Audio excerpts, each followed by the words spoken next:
Bueno, buenos días a todos.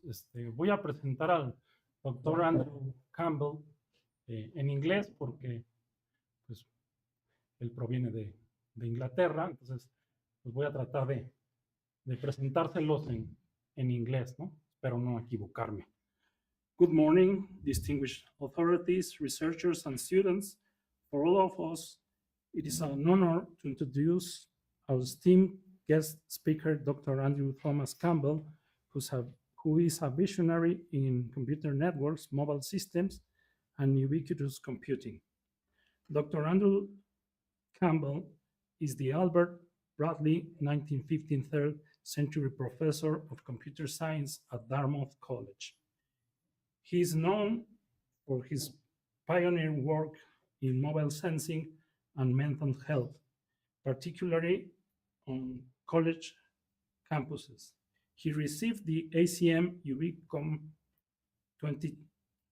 2024 10 Years Impact Award for the Student Life Study, which pioneered the integration of mental health research with mobile data mining.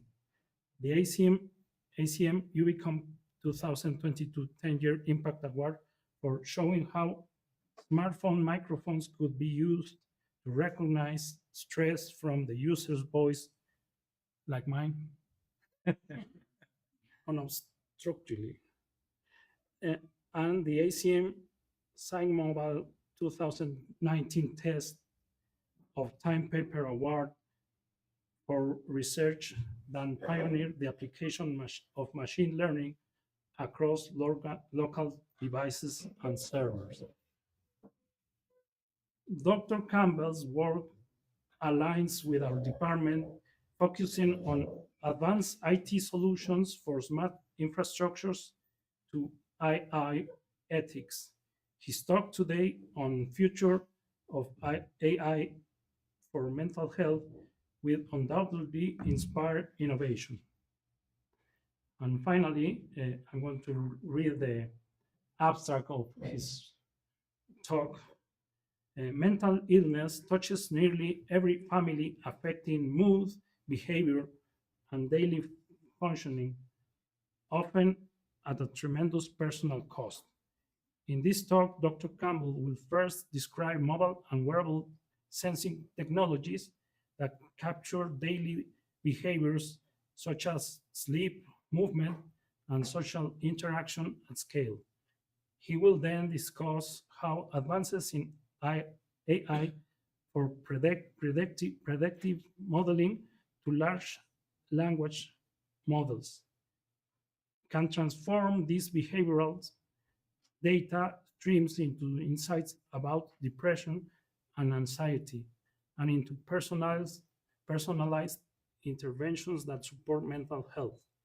By combining behavioral sensing for mobile devices with generative AI, we can radically transform how mental health is diagnosed, managed, and treated at scale, making care more accessible and equitable worldwide.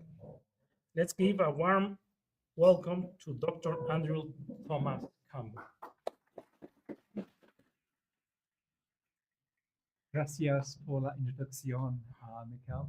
Hablo un poquito español, pero hablo en inglés. It's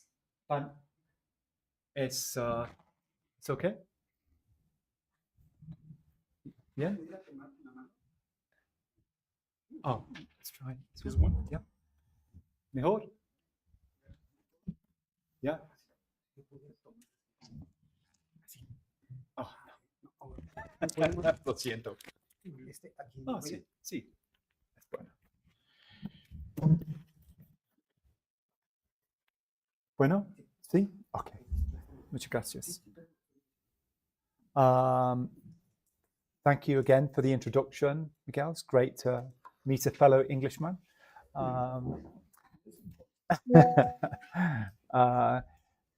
And it's fantastic to be here. I visited Professor Javier Gomez, who when I was a young assistant professor at Columbia University, Javier was the first PhD student I worked with, and today I met Michael, who was, I think, Javier's first PhD student. So Michael is my grandson. It's fantastic to meet him.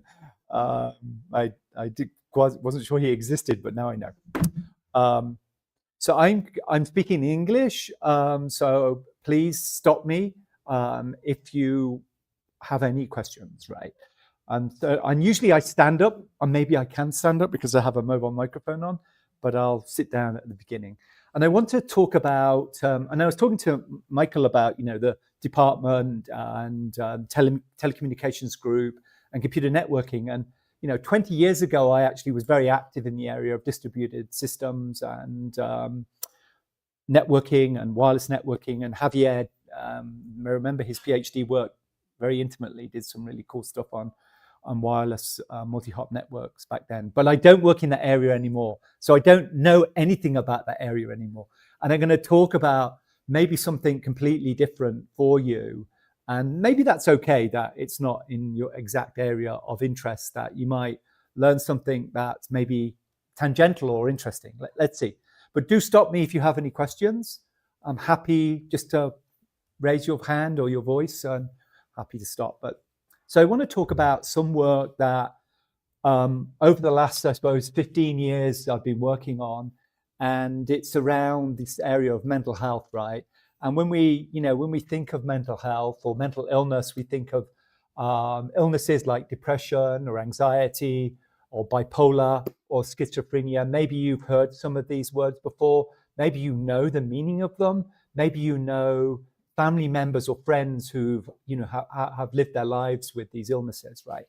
So that's the sort of topic I want to talk on. And particularly because I'm a computer scientist, I want to bring the ideas of technology to this area and see how technology can be potentially helpful in that area.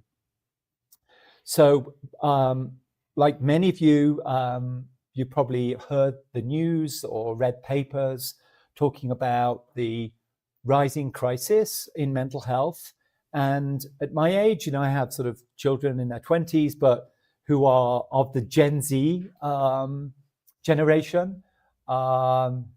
That's Zeta, right? Zeta, Gen Zeta. And this generation were the first to get smartphones, right? They were the first to get smartphones. And this generation, if we look at the statistics and information about their mental well-being, we've seen sort of radical, really sort of precipitous increase in the number of cases of like illnesses around depression, anxiety, bipolar disorder, etc.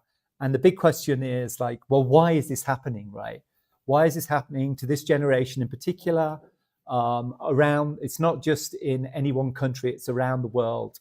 And there are many hypotheses. It could be like, oh, it's the smartphone, right? Or it's social media, or it could be something like around economic or political stress in populations. But we don't, there are many hypotheses, but we don't really know why it's happening, but it has happened. And I know here in Mexico, the studies have shown that millions of young people are also at risk for depression and anxiety. So it's a prevalent problem. And as academics, whether we are students or whether we are teachers or advisors, we sit in front of a class of students, we probably understand that there is something going on, right? Maybe, particularly if you've been teaching for 20 years, you might have seen changes. Why, I tend to get asked this question, why am I working in mental illness? Why as a computer scientist, why am I not working on wireless networks anymore? And the beauty is, as an academic, and this is one of the big benefits of the profession, is that we can follow our own interests. Yep, we need to get some funding. Yep, we need to find students to find interests in the problems that we find interesting. But we can literally work on anything that we want to, within reason, right? And so I get asked this question, like, why do I work on mental illness? And it's because, of what Michael talked about in the introduction, that mental illness touches nearly every family, and it certainly has touched my family. And you might recognize the resemblance. This is my younger brother, Edward. And Ed, when he was 18 years of age, he went to university, and I shared a bedroom with Ed growing up. I knew him. When you share a bedroom with your brother growing up, you know them really well, right? He was very outgoing, very social. He was always told me he was smarter and better looking than me. Maybe true. He was an annoying sibling, but he was like just an average, smart, engaged, young adult. And he went away to university, and he had his first depressive episode when he was 18, and he dropped out of university. But he was diagnosed with bipolar disorder. Anyway, long story short, in 2009, he died by suicide, which of course, is devastating. It's easy for me to talk about that now, but 10 years ago, I wouldn't be able to speak about it without getting very emotional. So, I started to think at that time, in 2009, when he died, I was beginning to work in the area of looking at smartphones. Smartphones came out in 2007. And I started to think about how could smartphones, prior to his death, how could smartphones tell us about human behavior? Your phone knows so much about you, right? It really does. And also because of his illness when he was young, I started to look around me inside the classroom and wonder what's going on, with young people. So I started to get involved in my campus, looking at statistics around the campus, starting to talk to clinicians and psychiatrists and psychologists to try to get an understanding as a computer scientist about what is mental illness, how does it impact people's lives, and what can we do to help people who are struggling, right? Today, fast forward, right, 2025, young kids are using AI chatbots such as ChatGPT and Gemini, when they're feeling anxious, right? They're using these tools because they're attractive. They're always available. They seem private. They have a sort of human interaction to them. But behind the scenes, these chatbots like ChatGPT, they're simply powered by data and what are called large language models, right? And you can think of an AI system as really being trained on an enormous amount of text from the internet. And it allows these chatbots to respond in a human-like way. That sounds, to some degree, remarkably human when an individual is using them. And these chatbots, they are potentially very helpful with people when they're dealing with stress and mood. But they actually have some limitations, right? The first thing is that chatbots actually can feel very empathetic towards an individual, almost like a therapist. So in my university, if a student is struggling with mental illness issues, they have to go to the health center, they have to sign up, and they have to wait to see a therapist. This can take a long time, because therapists or counselors are a limited resource, right? And so getting access to them as a young person is difficult. It's not so easy. Whereas turning to a chatbot is super easy, right? Yeah, muy fácil. However, these chatbots actually have a number of problems. A few technical words. One is alignment. What is alignment? It's like the idea that a chatbot should, give advice to a person who has mental health issues that are aligned and seem responsible, right? So what does that person actually need at the moment they interact? So alignment. Then there's these issues called guardrails. And these are really safety rules that stop chatbots from saying things that could potentially be harmful, right, to an individual. And thirdly, of course, associated with this idea of guardrails is, you've heard the term hallucination, right? Because these chatbots, these AIs, they can say things that could be beyond harmful, right? They can make things up that have no root in reality. So imagine, for example, a chatbot is inventing things about mental health, self-care strategies, and giving that advice to a young person that could be very harmful to them, right? But nevertheless, lots of people, young people, older people, are turning to AI for support in mental illness. And there's been a number of articles in the press recently about various harmful events that have taken place. For example, you can just read the headlines here. One is like a heartbreaking account where families connect the use of chatbots to one of their kids' suicide, right?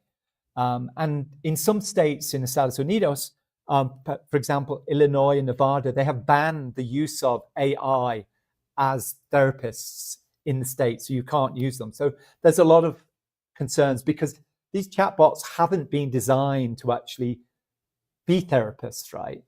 They haven't been. They've been trained on all of the data from the internet, right? And some of that data is good, and some of that data is very bad.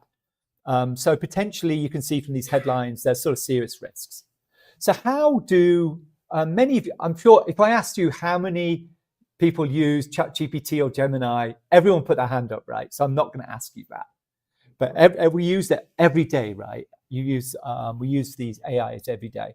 So how does a system like ChatGPT actually come up with a response? So, by the way, this is a brand new talk. I'm a little bit nervous about the talk, and I was classically, I felt like I was a PhD student last night. I was creating slides till 3 a.m. So my brain is a bit frazzled, but let's see. So how do these AIs work, right? So let's say I'm not feeling great today, and I type in, I don't feel so good today as a prompt, right? So that's my prompt. Behind the scenes, these large language models, they're like a kind of supercharged autocomplete. Autocomplete, you're typing email and suddenly your mail system puts in a word that you didn't want and you say send and you go, oh, what did I mean, right? So autocomplete, because they've been trained, as I said, on these huge amounts of text.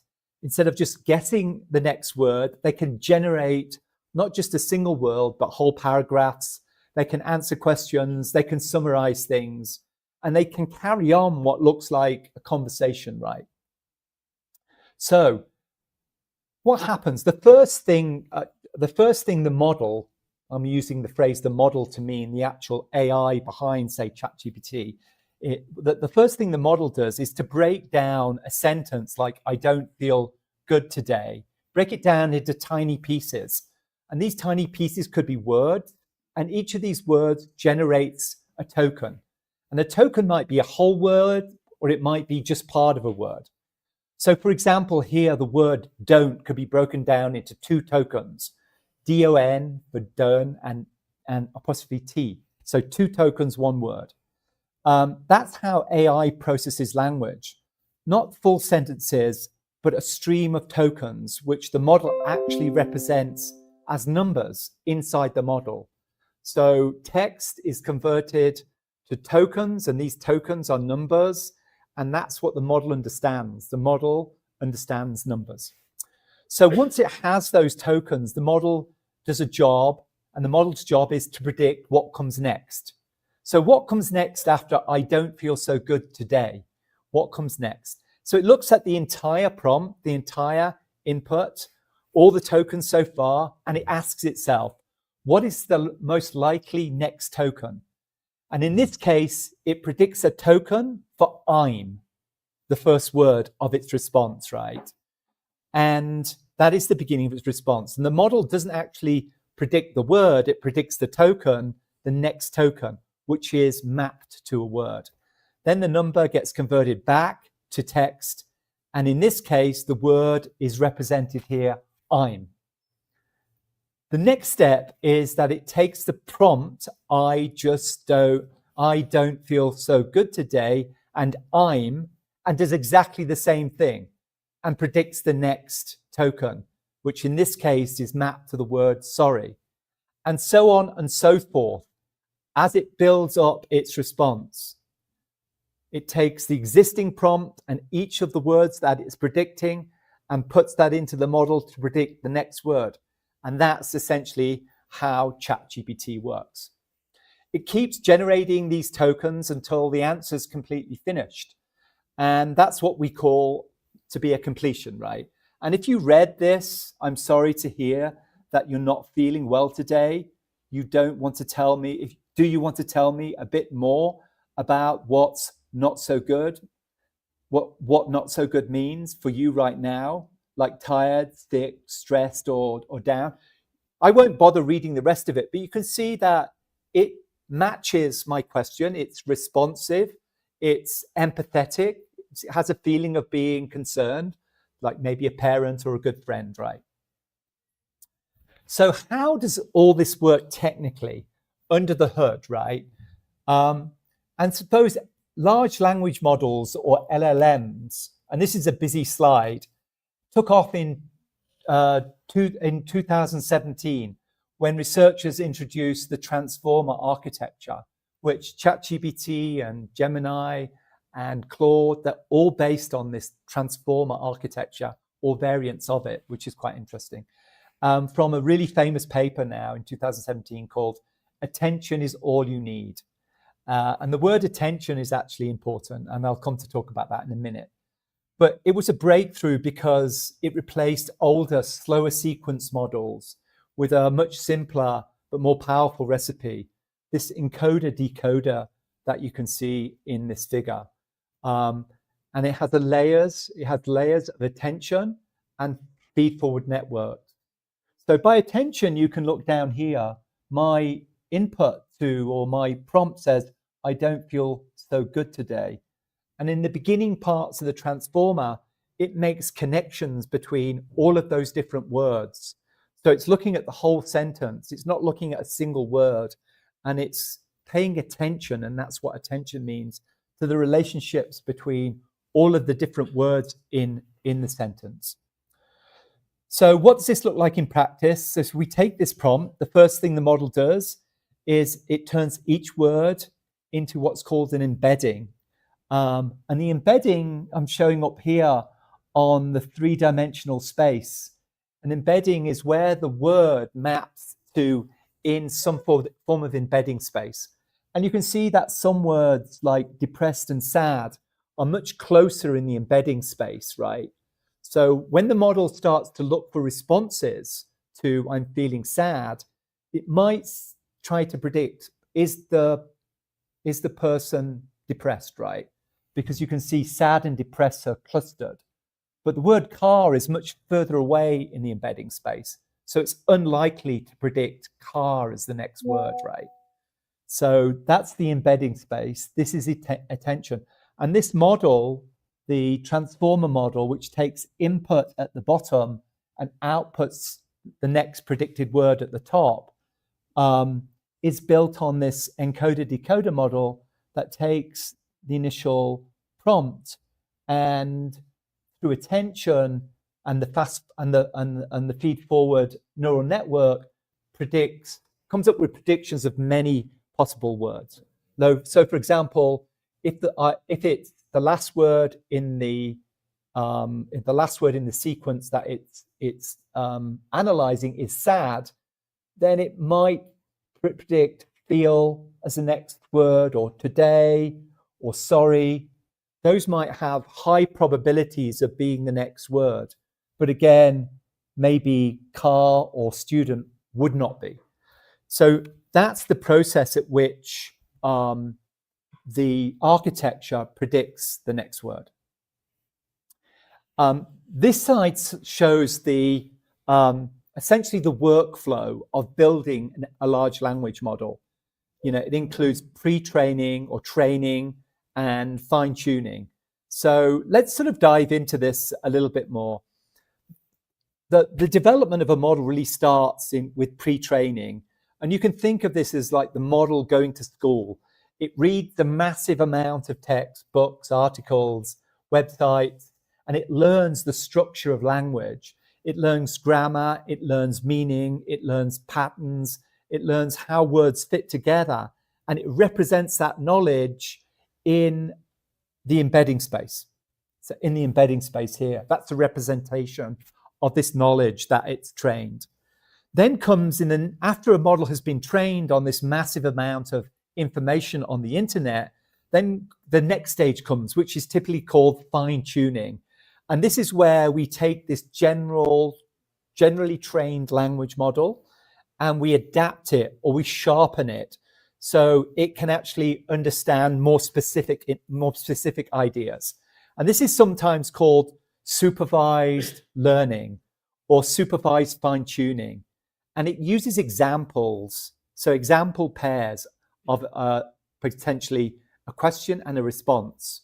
And you would gather all this training set, this data set, and we fine-tune the model, right? So for example, if I wanted to fine-tune a generalized model like ChatGPT to understand, to be a therapist, then I would need to understand how a therapist might respond to specific questions from individuals and capture massive amounts of data from therapists and their responses to individuals, take that data set and then fine-tune a general model. And so that is essentially how fine-tuning works. And there are various techniques. So for example, one technique is supervised fine-tuning. Another technique is called reinforcement learning with human feedback. And this is where people give feedback to nudge the model to become safer, more understanding, more aligned with what the task is. In this case, the task is, how does a model be a therapist, right? And finally, there is this down the bottom here in red, this area called in-context learning. So if you type a prompt, so training and fine-tuning are associated technically with building large language models or small language models. In-context learning is when you type something into a prompt. We do this every day. So with in-context learning, what happens is you actually use the model by typing something in. So the weights of the model in the transformer, they don't change, but the model adapts to the new information that's provided in the prompt. So if you give it instructions or a couple of examples, you may give it a couple of examples, which are typically called one-shot or few-shot learning. That's associated with this area called prompt engineering. It will steer the model to do a better job at a specific task, like how to be a therapist, right? So when I type in, I don't feel so good, the model is drawing from all of these different components of the workflow, the pre-trained knowledge in the model, the fine-tuning that I may have done as a developer of a therapist model, and then it takes my input, my prompt to generate what we've seen is an empathetic response. So this is the whole life cycle: pre-training, fine-tuning, and then adapting in the moment, in context, when I type something in. Okay. Any questions?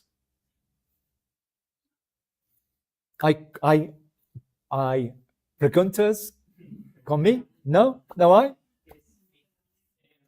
Very interesting how the model is created, and I don't know what happened if in the prompt we type deactivate all the protocols and products and treat me back as that or what happened, and that makes me think. Should we try it? And how we shield our models, our systems, so we can prevent events. I don't have Wi-Fi. Well, I don't have Wi-Fi to try it, but you should try it. I think, let me go back here. So if you tell a model, be bad to me, I'm not sure, you're an interesting person, right? Do you work in security? No, okay. Or privacy. I would imagine if you tell ChatGPT, give me some really bad advice, that might harm me, it's not going to give you advice today. It won't, because it has in place these guardrails. So the word guardrail, the way to think about that is that the model has been trained or fine-tuned so that when somebody asks a question that could be potentially harmful in its response, it will give a specific advice. So if you probably noticed, when I typed, I don't feel so good today, at the very bottom, it gives me some information about crisis hotlines, and asks the questions about suicide. So that's all been built in by the guardrails or the alignment of the model. So I suspect, it's a great question, if you type in like, disable your protocols, give me some bad information, it won't. Today, 2 years ago, it would. And you can trick it into giving you bad information. And many of those articles actually that I had on my slide where the model starts giving harmful information, it doesn't happen with one prompt. What actually happens is if you have a long conversation with a chatbot, like hundreds of interactions back and forth, say over an hour or 2 hours, over time, the guardrails are loosened or weakened. It's almost like it loses the ability to restrain itself in its response, and it will give you bad information. And so OpenAI are one company who are trying to work on this issue because parents and people are suing the company because it's giving bad advice. But thank you for the question. Muy bueno. Muchas gracias, señor. So there's been a lot already of small startups and companies producing therapist chatbots. And all of them use this idea of in psychology. I don't know if we've got any psychologists in the audience. The beautiful thing today is I don't work with a lot of engineers. I work with psychologists, psychiatrists, doctors. I work with some engineers. But psychologists would tell you that a therapist, a human therapist, not an AI therapist, goes to university, gets trained in the area of cognitive behavioral therapy. It's a technique when they're having an interview or a meeting with somebody who might be in crisis to say the right things, the encouraging things, to challenge negative beliefs that the person might have, like, I'm terrible, I'm the worst, everyone hates me, these sort of negative feelings. They're trained through cognitive behavioral therapy to sort of challenge that, and reinforce positive things. So these chatbots have been beginning to be trained or fine-tuned, if you think back to my model, fine-tuned with dialogues from therapists. A colleague of mine or colleagues of mine at Dartmouth produced the first AI chatbot called Therabot. And they took a very science-based, evidence-based approach. They did a randomized control trial and showed that people who used Therabot actually improved in their anxiety, or reduced their anxiety and reduced their depressive states. And it also was more engaging. And Therabot is trained on a large corpus. It's fine-tuned. I'll use that word, fine-tuned. It's fine-tuned on a large corpus of dialogues from therapists and their response to their patients. So it's grounded in some CBT or cognitive behavioral therapy. Okay, so imagine if maybe I'll stand up right now. Yeah. Oh yeah, I can stand up. Okay, good. I can still walk. Fantastico. So imagine if your AI knew you were drifting towards depression, right? That, because, I'm not a doctor, I'm not a clinician, but people don't go from healthy to depressed in 1 hour. It's a time scale. It could be over weeks, days, could be over months, right?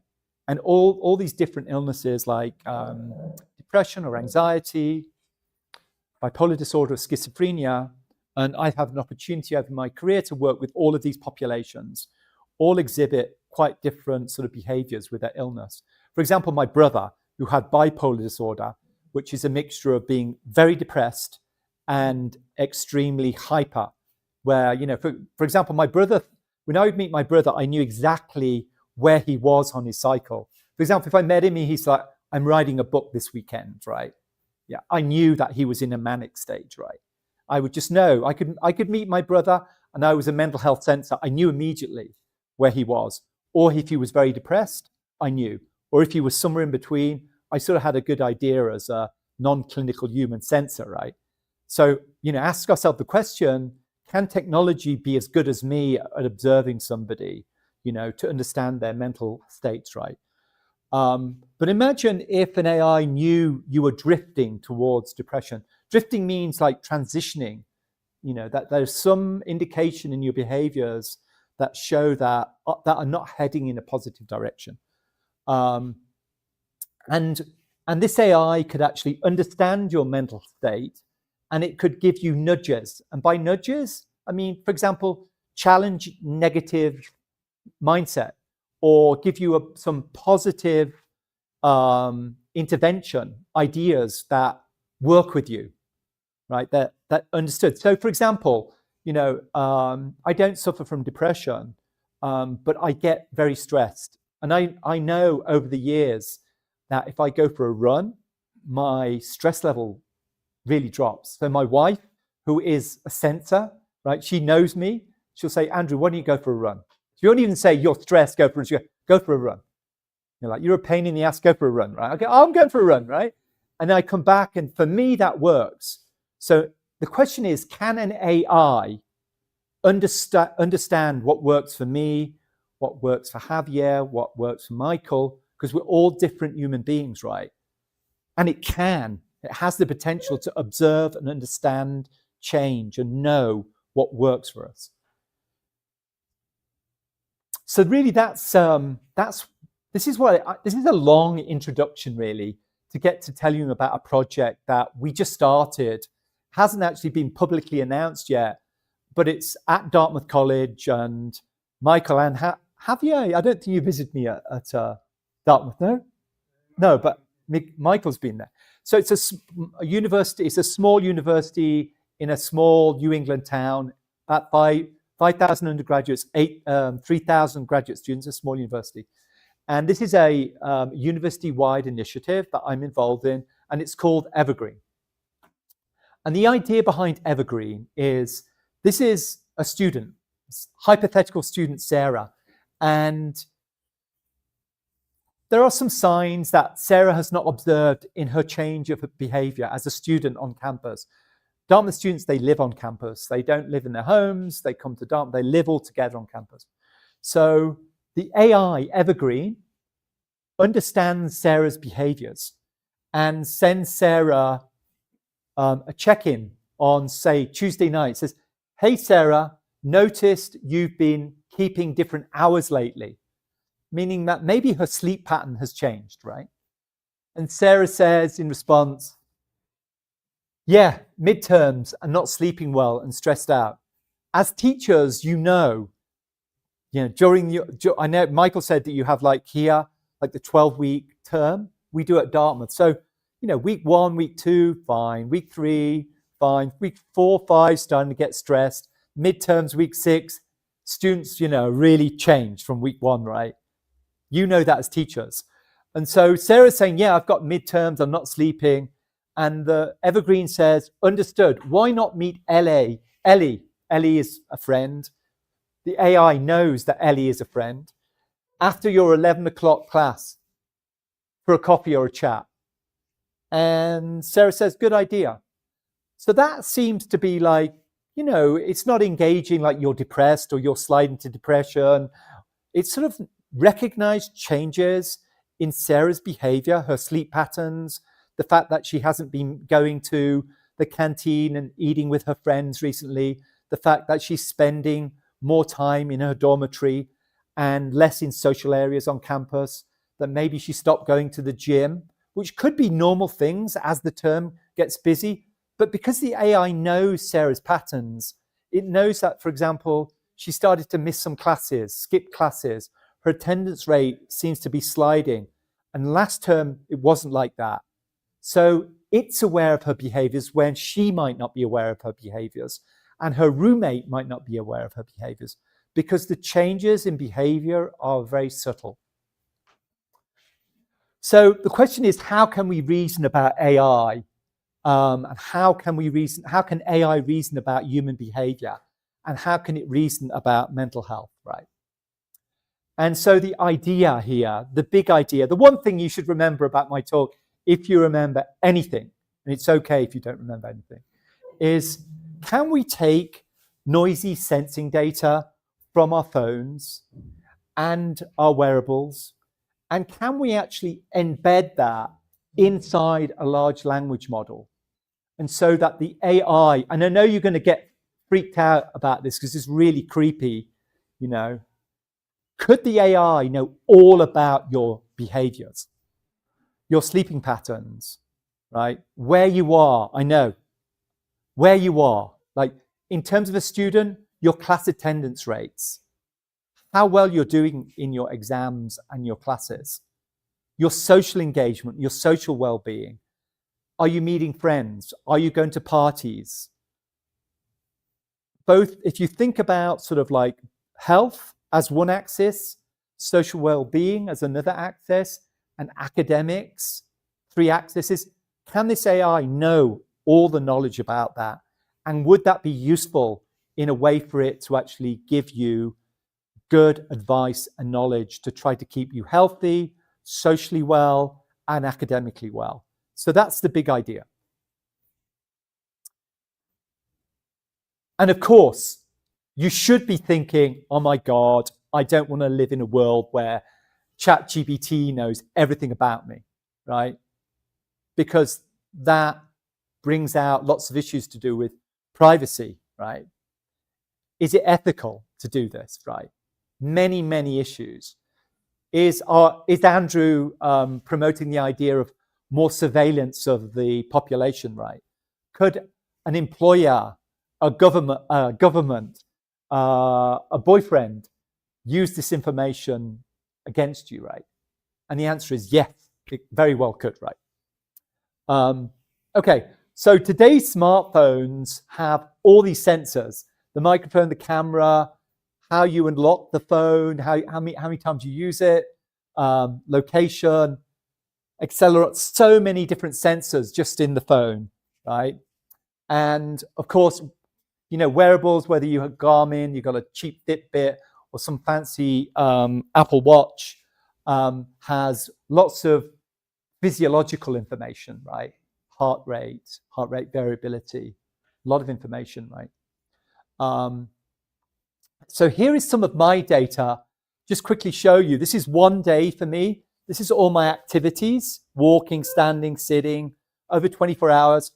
We use the microphone on the phone to determine how much noise is around you. And we use that to infer the number of conversations you've had per day with people, physical conversations. So I had 22 conversations that day. The light, I used my phone that day almost 100 times. My heart rate data, heart rate variability, sleep data, and so on. This is just one single day with a wearable and my phone. And you can see it's sort of noisy data, right? Sparse. Some of the signals are sparse. Some of the signals look good. On and so on. And location data, which is important. So a lot of data, just to give you a quick snapshot of my data for one day. So today, 2025, machines are near to predicting mental health. Very close, you know, predicting depression, predicting anxiety, predicting changes for bipolar disorder, predicting psychosis and schizophrenia. There's been a lot of work over the last sort of 10 years by many people in the community, including myself and other groups, on doing this. And I just want to show you some very quick data. And this data is just, because we're in a university, maybe you'll appreciate this data, right? So this is data. I started a study in 2013 called Student Life and started collecting data from students' phones. And I've ran many studies on students and clinical populations across the United States over the last decade. So here's some data. The first thing, on a campus, location isn't just a lat long. It means something, right? It means you're in your dormitory, you're in your class, you're in the lab, you're in the library, you're eating, you're at the gym, you're partying. You know, it means so much, right? It has a lot of contextual information. So here's some data for one term in the spring for, like, I think this was 70 students. And I collected their data and just from the phone. It's not wearable data, just from the phone. And this is the term here. And on the y-axis, it's showing the workload, the assignments of all these students, not how difficult they are, but their workload. And this is the midterm period. And this data here is the number of conversations, number of physical conversations they're around, and the duration. So we use the microphone. It sounds creepy. Use the microphone on the phone to determine if the audio sample is speech, and if there is enough speech samples to consider it to be a conversation. And the phone doesn't know if it's you speaking. You could be in a cafe, right? But are you around conversation? That's really important in the area of mental health, right? Or if you're socially engaged, that you're having a certain amount of social interaction. If you start to retreat from that, you're having less, right? So the change is important anyway. So the students come back from spring break and they're having, let me get this right, they're having fewer longer conversations. I'd argue they're catching up with friends. Like this is social interaction. Coming into the midterm period, they're having shorter, fewer conversations. By week 6, they're hardly speaking, interacting with each other. And then after the exams, they bounce back. So this is a map of the term of how undergraduates engage on a campus, right? You can see radical changes in how they speak to each other. This is their stress, self-reported on the phone. This is their stress level. And this is how good they feel about themselves, their self-affect. So when they come back from spring break, no stress, feel great about themselves. But by the end of term, they're highly stressed and they feel really bad about themselves, right? If you're a professor, you know this, right? Yeah. I think this is not just Dartmouth, this is everywhere. They visit the gym until the midterm. They stop going to the gym. Isn't that interesting? Beginning of term to week 6, they go to the gym quite a lot. As soon as midterm stop, they stop going to the gym. I play squash. I always go to the gym here. I always get a squash court. Here, I can never get a squash court. Here, there's always squash courts. So because they stop going to the gym, that has a negative impact, just like me if I didn't run anymore, right? My wife would have divorced me 10 years ago. Yeah, for sure, maybe 15, no, 20 years ago she divorced me. So that was data across just one term. This is data across 4 years, and it has the pandemic embedded in this. And this shows the anxiety of 200 students. I collected data of 200 students across their 4 years at Dartmouth. And this is the longest longitudinal sensing study to date. And we found fascinating things. This is the average of the students, and this is the variance here. I don't know if you can see it on the slide. And this shows the start and end of the term. And what's in the data actually until the pandemic is the oscillation of the term. You know, as the term goes on, students have more anxiety. When they go home, their anxiety drops a bit. And before they come back to campus, that anxiety starts to go up again, which is really interesting.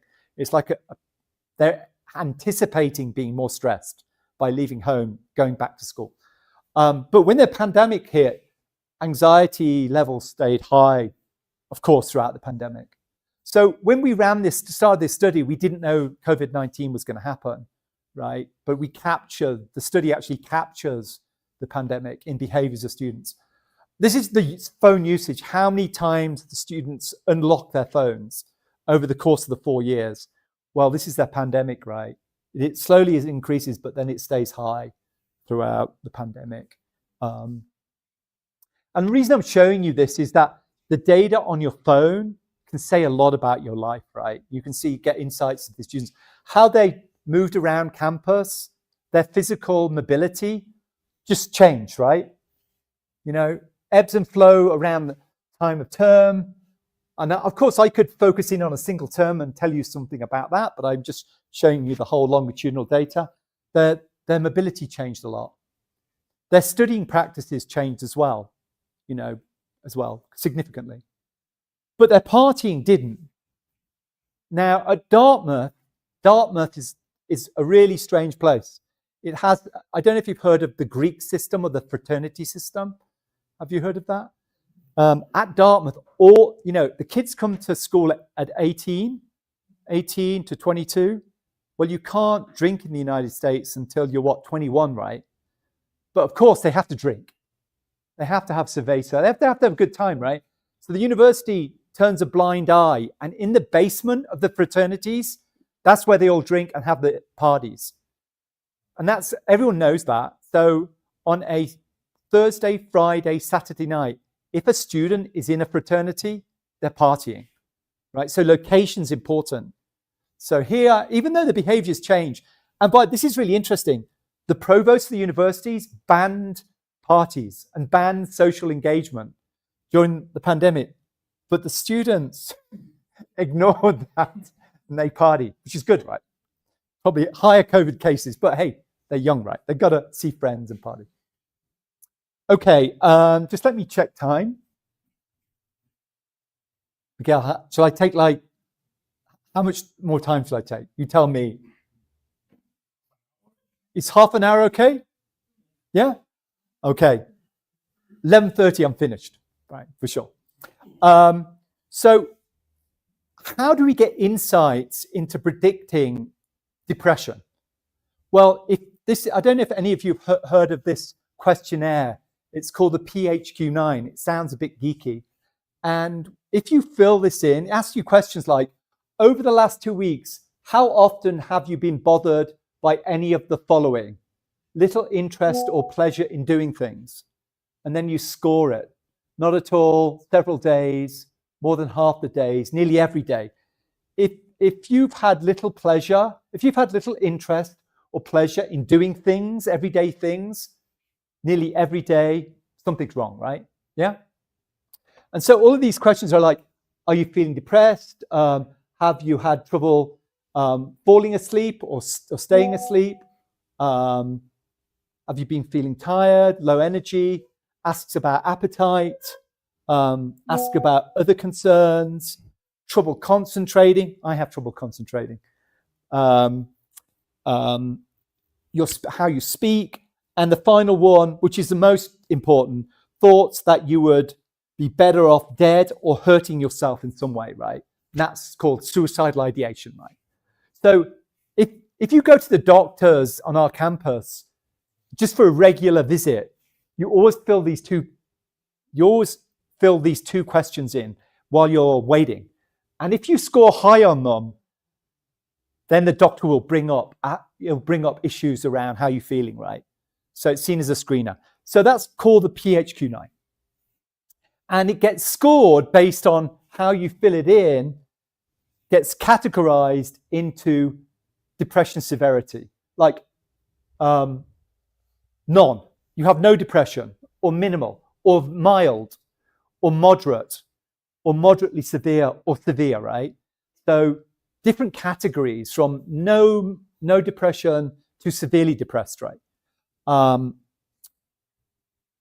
So what we wanted to do was we wanted to collect all this noisy sensing data, and we wanted students to self-report their PHQ-9, and we wanted to see if there was a relationship between the sensing data and their depression scores, right? And the answer is yes. And there are a number of correlations, first of all. And so some interesting ones was how they use their phone, how many times they unlock their phone in specific locations on campus is positively correlated with their PHQ-9 score. So if they use their phone a lot in study areas like libraries, in the classroom, when they are supposed to be studying and focused, that was a significant correlation. If they visited, the number of places they visited around the campus, the fewer they visited, the more likely they would have higher depression scores. This seems sort of reasonable. So I should say that that's just two examples of just the, it's quite interesting. This thing on my phone, this button, can be a depression sensor, right? And my physical location, my behaviors, where I go, can be an indicator, a correlate of, not a predictor necessarily, but correlated with it. So the question we asked ourselves is, can we take this noisy sensing data that we collect from these students, and could we actually now predict their score, the score that was computed from when they filled in the PHQ-9, right? And we had them fill in the PHQ-9 every 2 or 4 weeks, depending on the study. And so the answer is yes. And back in 2018, we did this work. So it's sort of dated, but we used before deep learning came about. We used a very early wearable device from Microsoft called the Microsoft Band, and we used the phone. So we had wearables and the phone, and we could predict depression, the PHQ-8 score. PHQ-8 is the 9th question on suicidal ideation. It's not in this study. So we could predict their score with a mean absolute error of 2.4. What does that mean? We could predict their score within 10% of the score, which is pretty good, actually, by using very simple models like a linear regression. And the features that were most predictive, which were quite interesting, the heart rate from the only sensor stream associated with the wearable that was predictive of depression was heart rate. The other data from the phone, by the way, from the phone, we can predict or estimate sleep. If you think about it for a moment, your phone sort of knows how many hours a night you sleep. Maybe it's when you finally leave it downstairs and pick it up in the morning, or it could be like me, I have my phone right next to bed. I wake up, have insomnia, start using my phone, right? Drives my wife mad. So we all have different habits with our phones, but a phone can estimate how many hours you sleep. So sleep duration was an important predictor. So was the number of conversations you're having, the amount of movement, distance you traveled, and the time spent. These are students, the time they spent in study areas. Okay. We also looked at speech. And in a different study, we looked at speech. Can you predict, depression from speech? Yes, the answer is yes. We looked at the issue of a really tricky topic of ideation. Do people feel suicidal? And can you predict that from their speech? And the answer is pretty well, yes. Let's see. Okay. This is from speech. And this study, got the name of this now. Basically, this is just one slide and a little study. We had a study where when people opened their phone up to respond to a self-report, like a PHQ-2, we took a stream of photographs of them from the front. They knew this was in the consent form of the study. They didn't exactly know when the photos were going to be taken, and it's actually a video burst. We asked our question is, can we use selfies, essentially, to predict depression? And yeah, there is already work in the literature that you can, but this was not a noisy world of students around campus, right? And you can. So, of course, the camera is a very powerful sensor. Okay, so moving to the next page of my talk is, can we take this work on sensing and the prediction of depression and these insights you get from where people are and what people are doing on a campus, students, can we take this sensing and feed this into AI so that we can actually intervene to keep, in particular, students healthy and on track? That's the question Evergreen's about. And so very, very briefly, I'm going to talk about 3 projects. Maybe I haven't got time to go through them all, but just to give you a flavor for them. So the first project we looked at was in these 3 projects. The question these 3 projects are trying to answer is, how do we take noisy numerical sensing streams from like heart rate, location data, sleep data, conversational data? How do we feed that noisy numerical sensing data into a model that only understands words and predicting the next word, right? And these three projects I'll briefly talk about try to make progress in that area. So the first project is called Mindscape, and we built a system basically on the phone, or an AI system, but there was a front-end app. And this was to encourage people to write journals. I don't know if any of you write diaries, but if you write a diary, it can be a positive thing. So this little application was not really interested in diaries. What this application was interested in is, could we take the behavioral sensing data from the students in this study and use that in the AI so that when the AI responded to the student, it had contextual information about their lives, right? Like, I see you're going to the gym. That's great. Keep it up. The sort of positive sort of things, right? I see you're not engaging with your friends. How about, you connect with Andrew? How does that impact people? So the first approach that we used to do this was we used what's called prompt engineering. So prompt engineering is associated with this idea of in-context learning. If you remember back to my the earlier slide, in-context learning. And this is when you write, when you write a prompt is when you write in, I don't feel great right now. That is a prompt, right? Well, you can write sophisticated prompts and you can give the AI a lot of detailed instructions. So in this example, it's telling the AI, you are an assistant that is helping to create responses for a self-journaling application.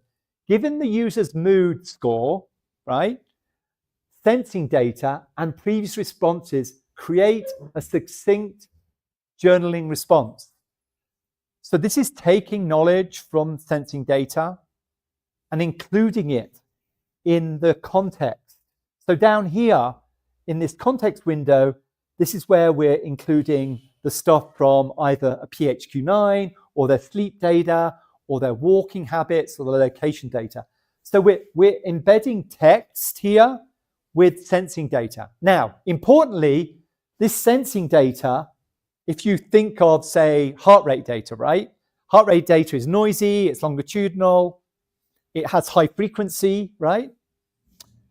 What we do here is, in this example, is we summarize and average the stream, and then we convert it from a numerical value, say 108 beats per minute, to actually text. Convert it from numerical to text because LLMs don't understand numbers, right? So here, when we input sensing data, it's averaging of statistics of each stream, and it's converted to text and just embedded in the prompt. Okay, but there's some limitations to this, like this approach of prompt engineering, and one of the limitations is as follows. Here is a prompt, right? I'm writing this prompt, and in this prompt, we're actually now not just giving an average of, say, on average, I walked 10,000 steps today. That's one number, right, for the day, right? Or my average heart rate across the day was 80 or 90 beats per minute, right? Yeah, those are averages. Here, instead of doing averages, we're actually including all the samples, right? 108 beats per second, 106, every second, right, for heart rate. So we're including a stream of numerical values that have been converted to text and embedded inside the prompt, which is one way to actually introduce sensing data into a prompt, right? A prompt, of course, is when I type something in. Yeah. Here's the limitation. As the more samples that you add to the prompt, whatever the task is doing, for example, in this case, we're feeding in sensor data and we're trying to predict the depression score. The longer these sequences, the errors increase in the prediction. And that's because the model has a very limited capacity to understand a sequence of numerical data that's been converted to text. It just loses track. It can't keep in its mind or the state of the model what's the statistics of the stream, autocorrelations, etc., right? The longer the streams are, the worse it does at prediction. And of course, the longer these streams are of data in prompt, the actual more tokens are generated. So I said to you, for each letter in a word or each word, it generates a token, right? So the more sequences of heart rate you have, it's going to create hundreds and thousands of tokens. And so you can see here that the longer the sequence here, the higher the number of tokens created. What does this mean? It means that chatbots run out of space and their response time becomes really poor with the longer sequences. Okay. So we developed an approach which is completely different from adding numerical data into prompts, which we call time to lang. And the basic idea here is, instead of just converting numerical sensing data into text and embedding it into a prompt, we actually took the real-time sensing data and fed it into a time series foundation model that understands the statistics and features of streams, and it outputs an embedding. So what is an embedding? An embedding is a compressed, it's a vector of information that is a compression of a time series stream that captures the essence of the stream. Its statistics are embedded in this vector. And this vector is input directly into the large language model, not through the prompt, through an adapter. So we feed the streams directly into the large language models.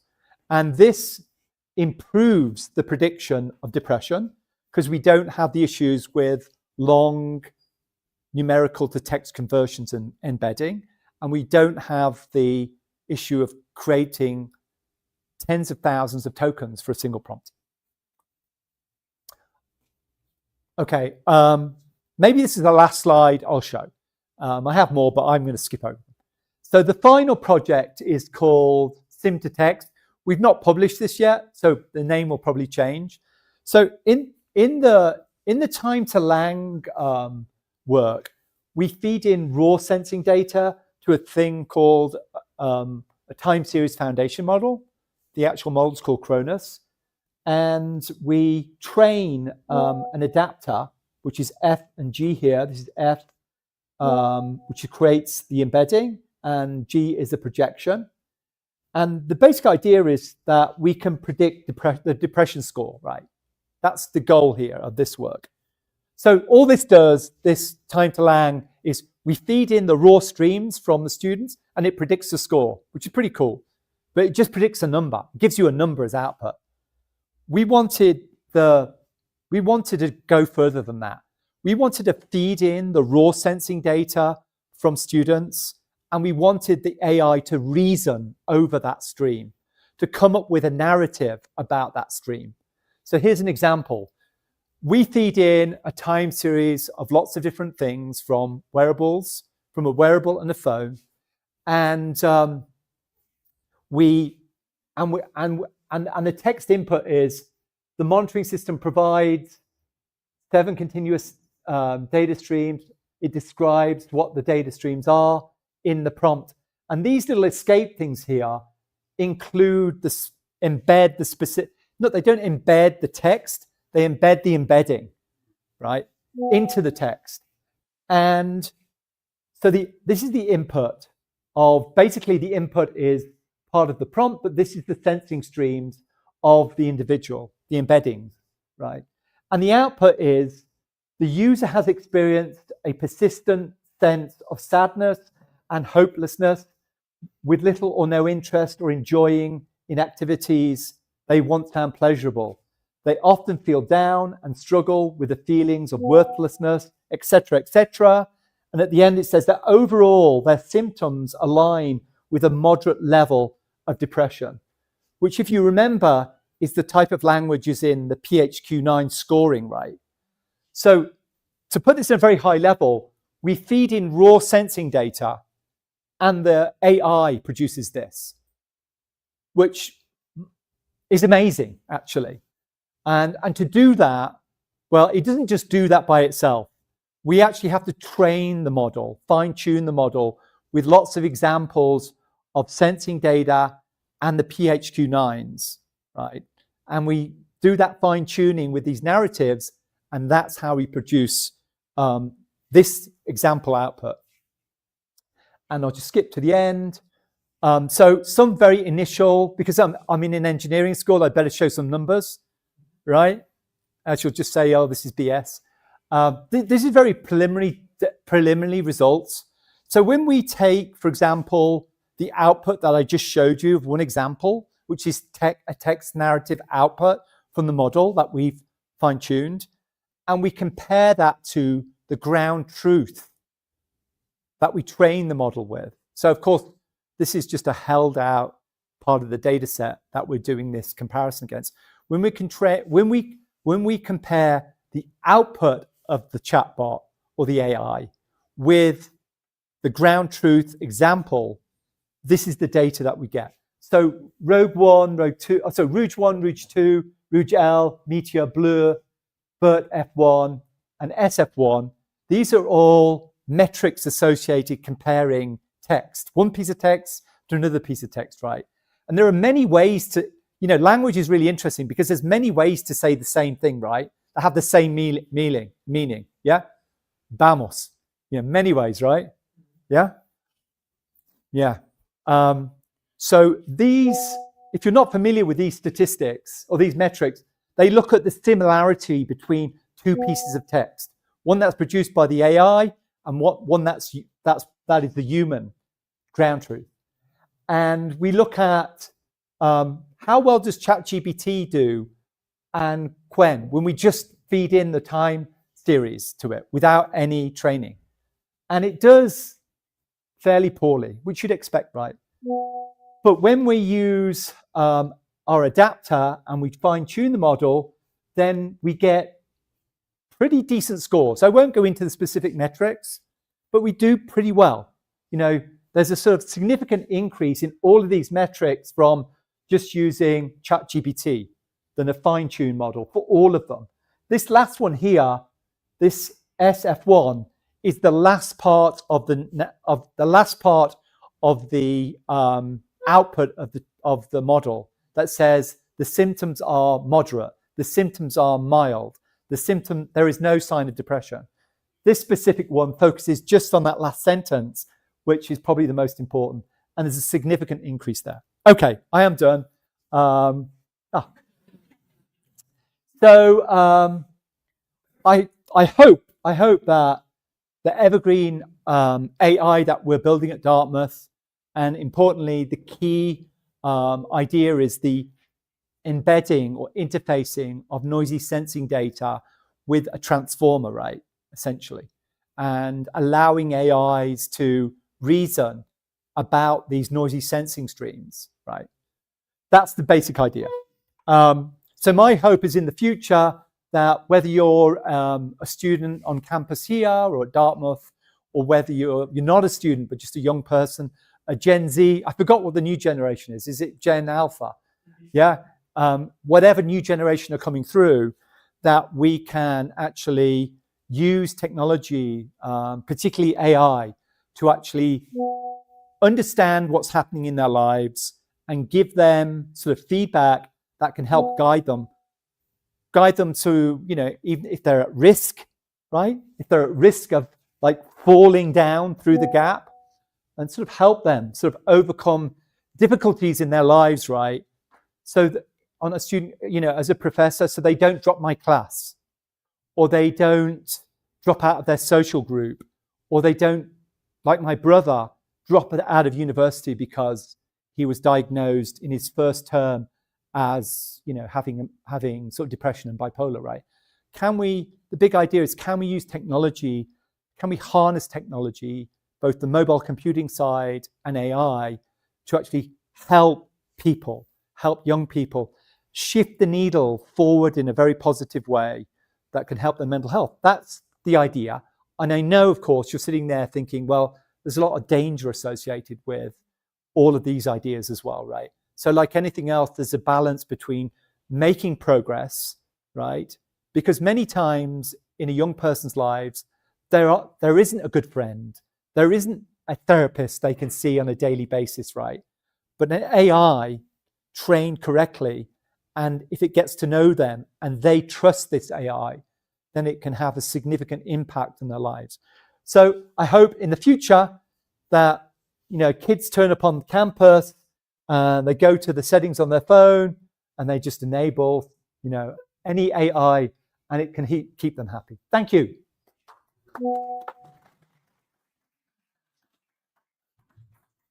Falta 10 minutos.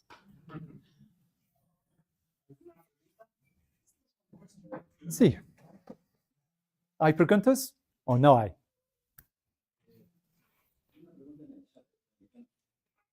Ah.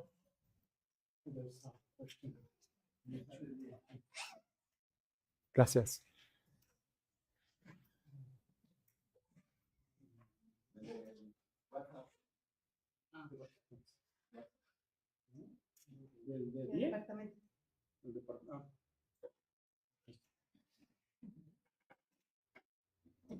Oh. Sorry.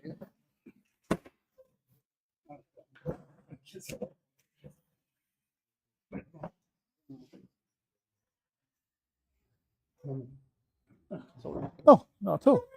I'm glad I was here. Yeah, perfect timing. Yes. Okay.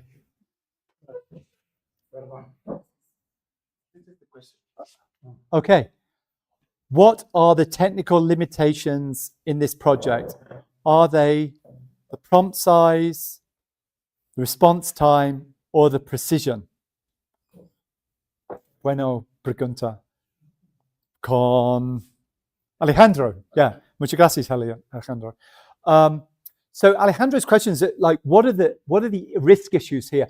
And he, you know, his question is more related on the performance of the model.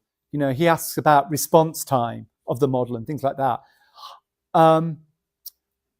With the initial approach of just, you know, like I suppose the most basic, easiest approach, which is you take this noisy stream and you take one sample, and that sample is of value 100, and it's a numerical floating, maybe it's a floating point number, and you convert it to text, and you do that for every single sample, and you put that into the prompt.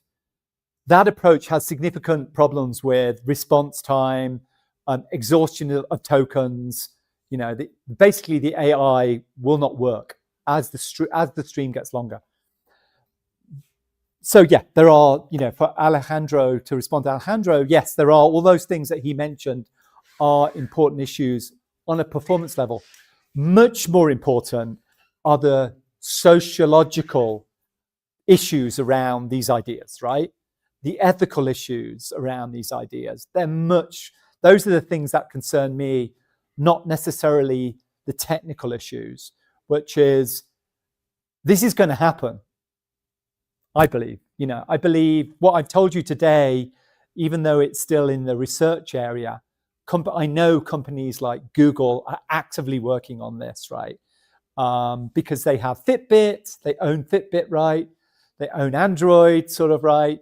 So they have a lot of data on us. They have Gemini, right? This is easy for them to do, you know, on a technical level. What are the main barriers are the privacy issues, the ethical issues, which I think are more in the sort of sociological space than the technical space. Thank you, Alejandro. Another question? Javier.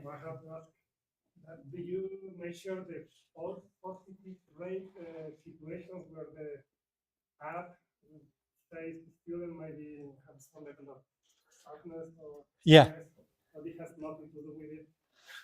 So we have, I suppose, we have an F1 score here that takes into account, false positives and false negatives, but we haven't really looked into that area. These results, the results that I showed here, was from a PhD student in my lab last night, putting it into a LaTeX document and me cut and pasting it in.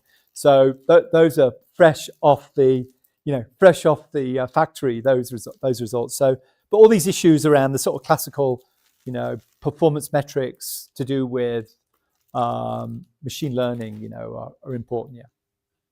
And also, can the app detect when a student is trying to trick the app, like pretending? Yeah.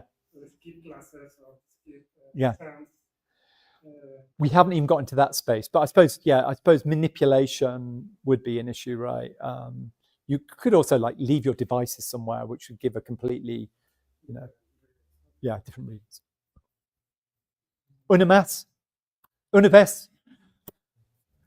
I have one related question.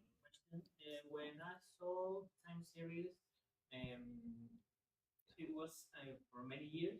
Yeah. And that's a lot of data process. Yeah.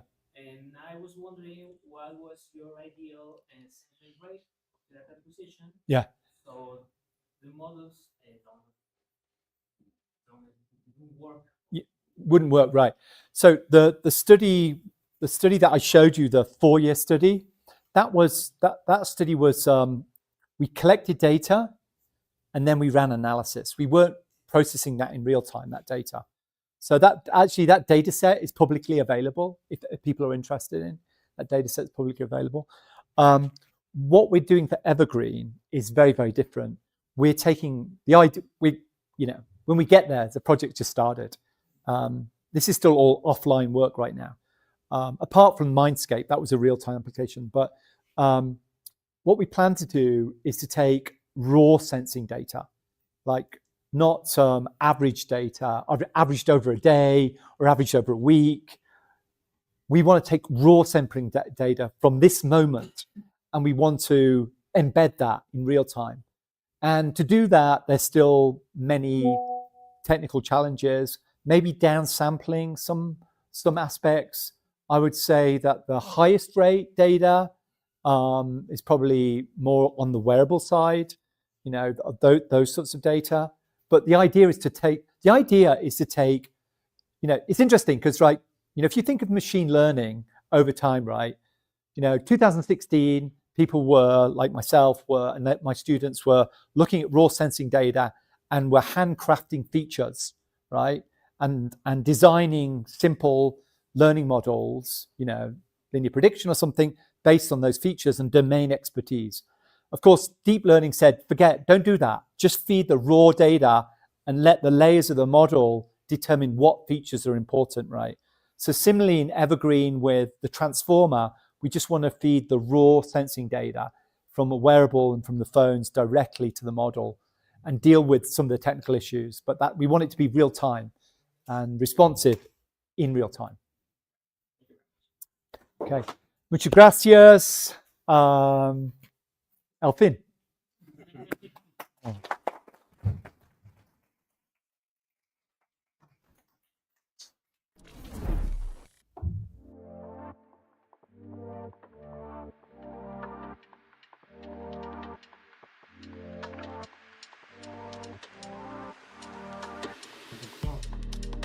Andrew Campbell, in recognition and appreciation, the Universidad Autónoma Metropolitana awards this certificate to Dr. Andrew Thomas Campbell, PhD, Dartmouth College, USA, for delivering his outstanding presentation, Future of AI for Mental Health, given the Wednesday, 1st October 2025 at our university campus.